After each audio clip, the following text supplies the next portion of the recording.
মানি? আপনারা তো জানেন না, কোরআন বলে এই শ্বাসটা যখন ভিতরে যায় তখন আল্লাহর কাছে পারমিশন চায়, ও আল্লাহ আমি কি বের হব? আল্লাহ বলে বের হও, এরপরে শ্বাসটা বের হয়। আবার শ্বাস বলে আল্লাহ আমি কি ভিতরে যাব? এরপরে বলতেছে যাও। এইভাবে বের হয়, যায়, বের হয়, যায়।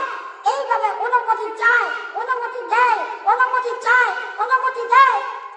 যখন আল্লাহ বলবেন বাস আর দরকার নাই, তখন আমার আপনার মৃত্যু হয়ে যাবে।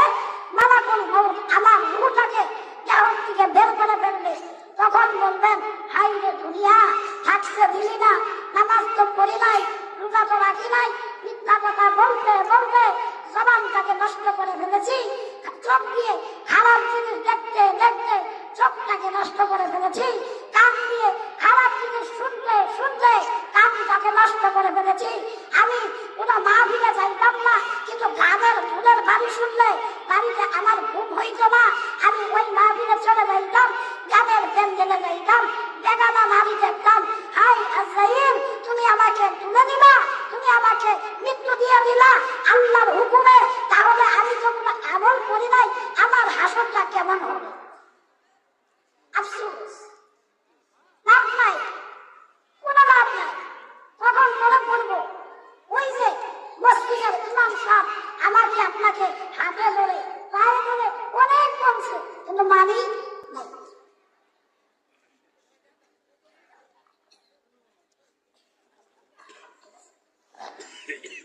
অনেক হাতে ধইরা পায়ে ধইরা বুঝাইছে, বুঝাইছেনি? এই যে পাশের মসজিদের ইমাম সাহেব আপনাদেরকে নামাজের কথা বলে না, এটা আমাদের গুরুত্ব নাই। গুরুত্ব সেই দিন হবে যেই দিন আমার আপনার মৃত্যু হবে। তখন মনে হবে আরে মামুন ইমাম সাহেব আমাদেরকে কত বলতো আসেন ভাই নামাজে আসেন, একটাবার আসেন।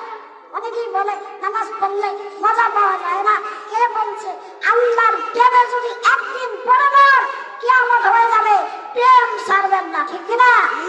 প্রেমে পড়তে হবে, প্রেমের খেলা। আল্লাহর সাথে যান, প্রেম একবার হয়ে যায়, আল্লাহ ওই বান্দার প্রেমে পড়ে যায়। সুবহানাল্লাহ। আর আল্লাহ যাকে ভালোবাসে তার জন্য কি জাহান্নাম? না, আল্লাহ বলে বান্দা তুমি আমাকে যদি পাইয়া যাও তোমার জন্য জান্নাতের ব্যবস্থা আছে। আর আমি আল্লাহ যদি তোমার উপরে রাগান্বিত থাকি তাহলে তোমার জন্য জবাবদিহি করা তো লাগবেই, এবং জাহান্নামের ব্যবস্থা। কি জবাব দিবেন? আজকে 80 বছর নামাজটাও সহ্য করে পড়তে পারে না, কি জবাব দিবেন বলেন? জবাব আছে কোনো? দুনিয়াই নাই, দুনিয়াই নাই। আল্লাহর সামনে দাঁড়াইলে এতটুকু সাহসও থাকবে না। এখন যে আপনারা বসে আছেন, আমি বলতেছি জবাব দেওয়ার মতো ক্ষমতা নাই, আছেন, তখন তাও থাকবে না। মুসলমান ধলাপাড়াবাসী হাতে ধরি পায়ে পর্যন্ত ধরতে রাজি, কিন্তু নামাজে আসেন, এখনো সময় আছে। হয়তো আল্লাহ পাক আপনার হায়াত দীর্ঘ করেছেন, যার কারণে আপনার সময়টা এখনো আছে। আমি তো আমার মরণের গ্যারান্টি দিতে পারি না, আপনারা কেমন দেন? মরণের গ্যারান্টি দিয়েন না, আমার মালিক ধরলে ছাড়ার মতো ক্ষমতা নাই। আলহামদুলিল্লাহ, আমাদের প্রধান মেহমান, প্রধান বক্তা যিনি কারি মুফতি আল আলিম সাইফি দামাত বরকাতুহু হযরত বরিশাল